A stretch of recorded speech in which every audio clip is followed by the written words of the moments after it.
In tonight's Farrier Files, business success often comes with serious consequences, at least in Nashville. Rising property taxes make some area merchants feel like they have a target on their back. The more successful they are, the higher the burden. Fox 17 News' Dennis Farrier taking a look at the issue tonight on a well-known street in North Nashville.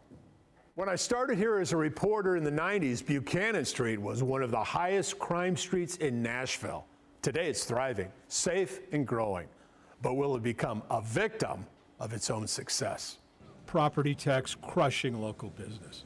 We all know Lower Broadway is groaning under the weight of property tax. 12th South, once a business frontier, is now so expensive, two beloved local businesses have closed their doors.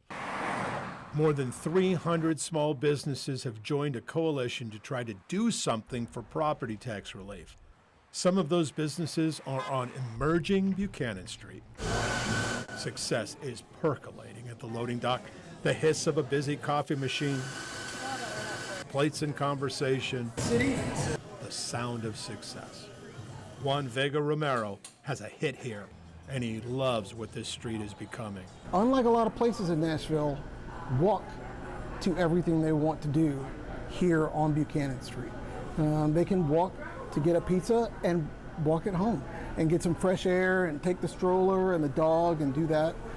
They can come here, have a coffee, walk back, meet somebody, meet a friend, sit down, have a drink, and go back. You don't have to get in your car every time. Just down the street, Karis Bennett has opened a neighborhood hardware store, KB Home and Hardware. Not the easiest business to get into, but her enthusiasm, friendliness. Have you been with us before? No. Okay. And customer service goes a long way, a long, hard way. You don't really understand how much work it is until you're doing it, and then it keeps piling on, and then you're like, well, I didn't expect this to take this long, or for this to cost this much, or whatever the situation. So I'm having a great time, to be honest. Yeah, this is my dream.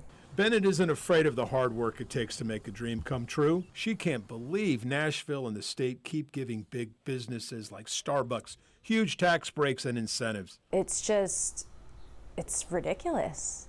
You know, they want to keep some of the history and keep some of the charm, the small town charm of Nashville. And you're not doing that by building 30-story buildings that nobody is going to be in. You're not doing that by putting a Starbucks on every corner and in my neighborhood. At the moment, Buchanan Street has not suffered the property tax explosion of other Nashville neighborhoods. But how long will that last? The more successful, the better chance of tax hikes in this city. They just need to evaluate, what are the businesses that are operating in some of these spaces? Do we categorize them differently? Do we tax them at different rates? If Starbucks is coming in and they're bringing 2,700 jobs, they have deep pockets. They can absorb some of that tax. But when you hit somebody who's taking home 7 to 10 cents for every dollar they earn, you take 2 more cents out of that changes whether or not it's still worth it. Exactly.